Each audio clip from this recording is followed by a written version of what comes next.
जय हिंद दोस्तों, और एक बार फिर से स्वागत करता हूं मैं आप लोगों का आपके अपने चैनल लोन हेल्प इंडिया में। और आज के इस वीडियो में दोस्तों बात करेंगे मल्टीपल एप्लीकेशन लोन, क्रेडिबी, किश्त, नावी, एम पॉकेट, रूफीलो, नीरा और ऐसी कई लोन एप्लीकेशंस हैं जो कि प्ले स्टोर पर उपलब्ध है।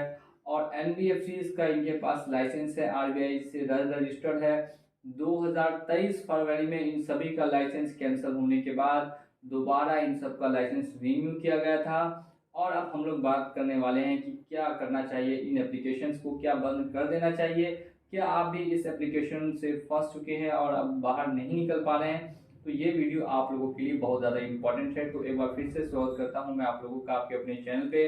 और अगर आपने अभी तक चैनल को सब्सक्राइब नहीं किया तो जल्द से जल्द जाके चैनल को सब्सक्राइब कर दीजिए और साथ ही में बेल आइकन को प्रेस कर दीजिए। तो आज के इस वीडियो में दोस्तों हम लोग खासकर बात करेंगे इन सभी एप्लीकेशंस के ऊपर में, जितनी भी ये एनबीएफसी और आरबीआई से रजिस्टर्ड एप्लीकेशन जो प्ले स्टोर पर है वो क्या बंद होनी चाहिए कि क्या बंद नहीं होनी चाहिए, और ये कैसे लोगों को अपने जाल में फंसा के और उनसे मोटा पैसा वसूल कर रही है। तो सबसे फर्स्ट में पहले आपको इनके एड्स काफ़ी ज़्यादा देखने के लिए मिलेंगे और आपको बार बार ये एप्लीकेशंस वाले कॉल मैसेजेस करेंगे कि लोन मिल रहा है, जल्द से जल्द ले लीजिए, लोन मिल रहा है, जल्द से जल्द ले लीजिए। आधार कार्ड के थ्रू, पैन कार्ड के थ्रू और सेल्फी वेरिफिकेशन के थ्रू ये आपको आसानी से ऑनलाइन लोन प्रोवाइड कर देते हैं और इससे काफ़ी लोग खुश हो जाते हैं कि चलिए ऑनलाइन लोन मिल गया।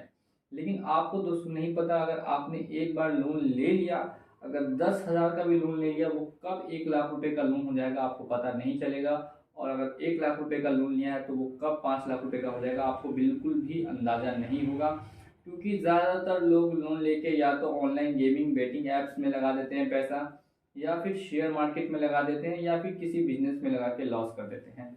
ज़्यादातर लोगों का यही प्रॉब्लम मैंने देखने के लिए मिला है। और कुछ लोग ऐसे होते हैं, ऐसा भी नहीं है, कुछ लोग अपनी ज़रूरतों के लिए ले लेते हैं और फिर अपनी ज़रूरतों को पूरा करने के बाद उनके पास इतना पैसा नहीं हो पाता कि वो उसको दोबारा पेमेंट कर सकें। इसको पेमेंट करना चाहिए, बिल्कुल चाहिए, लेकिन अगर पैसा ही नहीं है तो वो पेमेंट करेंगे तो करेंगे कैसे?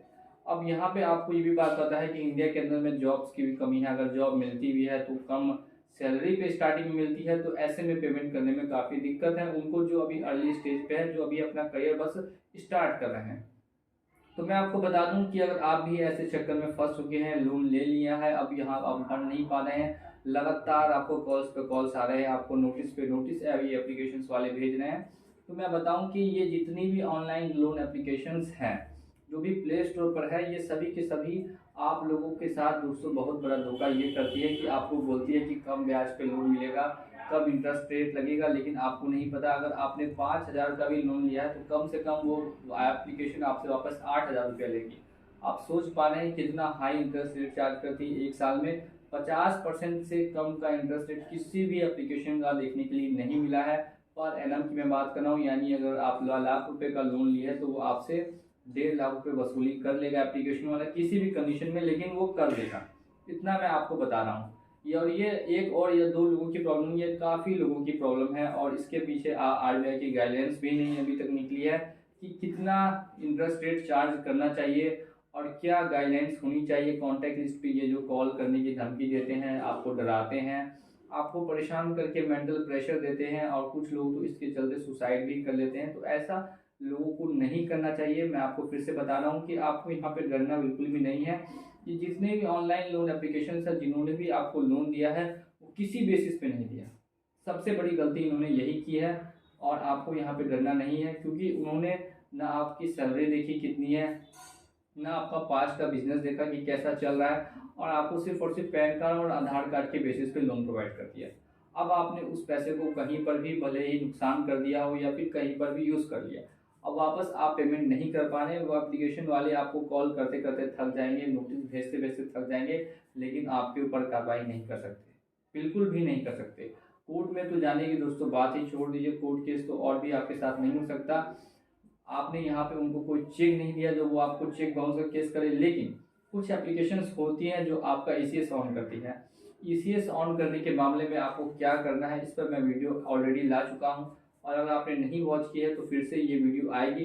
तो आप चैनल को अगर सब्सक्राइब करके रखेंगे तो वीडियो को वॉच जरूर कर लेंगे। तो ध्यान से सुनिए, यहाँ पे मैंने बता दिया, आपको डरने की बिल्कुल भी जरूरत नहीं है। आपको किसी बेसिस पे लोन नहीं दिया गया, आपकी 1 रुपये की संपत्ति जब्त नहीं कर पाएगी ये एप्लीकेशंस वाले। ये सिर्फ और सिर्फ आपको डराएंगे, धमकाएंगे, आपके घर आने की धमकी देंगे और कुछ एजेंट्स को घर भी भेज देंगे। अब आपको मालूम होगा कि मान लीजिए एक एप्लीकेशन है किश्त, अब उसके 10 ऑफिसेस ही होंगे पूरे ऑल इंडिया में, हर सिटी में, हर जगह उसके ऑफिस देखने के लिए नहीं मिलेंगे, लेकिन फिर भी एजेंट्स पहुंच जाते हैं। अब कैसे पहुंचते हैं? वो थर्ड पार्टी एजेंट्स हैं जिसको पहले ही फाइनेंस मिनिस्टर ने बोल दिया है कि ऐसा इलीगल प्रैक्टिस बंद करने के लिए सुप्रीम कोर्ट का ऑर्डर आ चुका है। तो ऐसे कई ऑर्डर्स पास हो चुके हैं और फाइनेंस मिनिस्टर ने खुद कहा था, वो वीडियो भी मैंने अपलोड किया था लोगों की और लोगों ने काफ़ी उसको देखा भी है। तो जो ये ज़बरदस्ती रिकवरी करने का सिस्टम है, रिकवरी एजेंट्स को भेज के, वो भी इलीगल रिकवरी एजेंट्स को भेज के, ये पहले से ही इंडिया में बैन है। तो अगर आपके साथ भी ऐसा कुछ होता है या कोई भी एप्लीकेशन ऐसी है जो आपको ऐसी धमकी दे रही है कि वो आपके घर रिकवरी एजेंट्स भेजेगी, तो आपको बिल्कुल भी डरना नहीं है। आपको सिर्फ और सिर्फ एक मेल डाल देना है कंपनी में कि चलिए आपका मैंने लोन लिया था और मैं लोन वापस करूंगा, लेकिन इसके लिए मुझे समय चाहिए, 5 महीने, 6 महीने, साल भर का समय चाहिए। सिंपली ये मेल आपको डाल देना है, इससे ज़्यादा और आपको टेंशन लेने की अब कोई भी ज़रूरत नहीं है। अब मेल कैसे करना है और क्या करना है, इस पर भी मैं एक वीडियो बहुत ही जल्द लेकर आऊँगा। तो चैनल को सब्सक्राइब करके रखिएगा, वो वीडियो भी आप लोग पूरा वॉच कीजिएगा, तो वो आपके लिए काफ़ी इन्फॉर्मेशन वाला वीडियो होने वाला है। तो अब मैं यहाँ पे फिर से स्टार्ट करता हूँ कि देखिए इतनी सारी बातों के बाद यहाँ पर लोगों के साथ ज़्यादातर प्रॉब्लम किस चीज़ को आती है, वो है कॉन्टैक्ट लिस्ट। अब किसी किसी के कॉन्टैक्ट लिस्ट को उठा के कॉल करना स्टार्ट कर देते हैं, किसी के घर पे कॉल कर देते हैं, किसी के ऑफिस में कॉल कर देते हैं, जिसको मन चाहे उसको कॉल कर देते हैं और आपके बारे में गलत सलत अफवाह फैलाएंगे और आपको चोर डकैत बोलेंगे। किस हद तक ये सही है? इमेज को खराब किया जा रहा है, वो भी साफ साफ। बाद में जब आप कंप्लेन करेंगे तो ये लोग मना कर देंगे कि नहीं, मेरा कोई भी एजेंट इसमें शामिल नहीं था, क्योंकि ये थर्ड पार्टी को आपका डाटा शेयर करते हैं, यानी आपका डाटा यहाँ पे बिल्कुल भी सेफ नहीं है। 1% भी दोस्तों आपका डाटा सेफ नहीं है, क्योंकि आपके डेटा को हर जगह शेयर किया जा रहा है, जिससे कि आपकी सिक्योरिटी पे बहुत बड़ा दोस्तों सवाल उठ सकता है। फ्यूचर में आपके साथ काफ़ी फ्रॉड्स हो सकते हैं और वैसे भी आजकल ऑनलाइन फ्रॉड्स दिन ब दिन दोस्तों कितने ज़्यादा बढ़ रहे हैं। तो डेटा सिक्योरिटी के मामले में ये एप्लीकेशंस पीछे छूट गई है, आपके डेटा को सेफ नहीं रख रही है। आपको जो लोन प्रोवाइड करे इसमें किसी तरीके से आपको सर्विस नहीं मिल रही है, उल्टा आपसे ही ये लोग ज़बरदस्ती पैसा काफ़ी ज़्यादा वसूली करने की कोशिश कर रहे हैं। थर्ड पार्टी रिकवरी एजेंट्स को आपके घर पे भेज रहे हैं। तो अब आप लोग के हाथ में फैसला है कि क्या एप्लीकेशंस को प्ले स्टोर से हटना चाहिए कि नहीं हटना चाहिए। अब मैं किसी एक एप्लीकेशन का विरोध या समर्थन बिल्कुल भी नहीं कर रहा हूँ, मैं बस जो फैक्ट है वो सब आपके सामने रख के आपको बताने की कोशिश कर रहा हूँ कि क्या एप्लीकेशंस को प्ले स्टोर पर रहना चाहिए, क्या ये फ्यूचर में लोगों के लिए नुकसानदायक है या फिर लाभदायक है। दोनों ही पहलू हैं इसके, मैं जान रहा हूँ ये लाभदायक भी है, लेकिन इससे ज़्यादा ये नुकसानदायक भी है।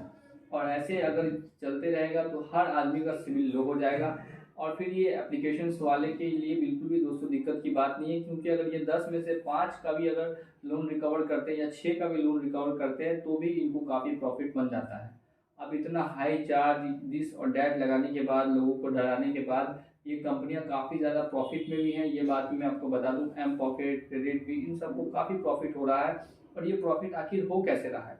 क्योंकि इनके पास इतना चार्ज लगाने के लिए है, इतना पेनल्टी चार्ज, डेली इनके नियम चेंज होते हैं। तो ऐसा कब तक दोस्तों चलता रहेगा? मैं यहाँ पे चाहता ये हूँ, अपने चैनल के माध्यम से बताना चाहता हूँ कि आरबीआई को पूरी एक गाइडलाइंस निकालनी चाहिए जिसको एनबीएफसीज को स्ट्रिक्टली फॉलो करने के लिए कहा जाए। स्ट्रिक्टली का मतलब ये है कि कॉन्टैक्ट लिस्ट पे जो कॉल करने वाली सिस्टम है इसको कम से कम बंद किया जाए। जो इतने ज़्यादा हाई इंटरेस्ट रेट और पेनल्टीज लगती हैं उसको थोड़ा रीजनेबल बनाया जाए। 24% पर एनम तक बिल्कुल ठीक है, इससे ज़्यादा हाई हो जा रहा है। अगर 1 लाख रुपए लिए तो 1,25,26,000 रुपये साल में वापस कर दिए, ठीक है। 25% काफ़ी अच्छा यहाँ पे आपको लग रहा है कि कम है, लेकिन 25% तक बहुत ज़्यादा है। अब इसके बाद इससे ज़्यादा इंटरेस्ट रेट ना चार्ज किया जाए ये। और थर्ड चीज़ दोस्तों आ जाती है आपकी सिक्योरिटी को लेके कि आपके डेटा को किसी तीसरे आदमी को शेयर नहीं किया जाए, इससे फिर आपके डेटा को यहाँ पे मिसयूज़ किया जा सकता है। तो ये 2-3 चीज़ों हैं जिसका कि ख्याल रखना चाहिए एनबीएफसीज को। अब आपके इसके ऊपर क्या राय है? क्या फिर से एप्लीकेशंस का लाइसेंस बंद कर देना चाहिए कि बंद नहीं करना चाहिए? ये आपके हाथों में है। तो आप लोग कमेंट सेक्शन में आके खूब कमेंट करके बताएं कि आपकी इस पर क्या राय है, और इसके बाद मैं नेक्स्ट वीडियो ज़रूर लेकर आऊँगा। तब तक के लिए मैं आप लोगों को यहाँ पे अलविदा कहता हूँ और मिलूँगा अगले वीडियो में बहुत जल्द। जय हिंद, जय भारत।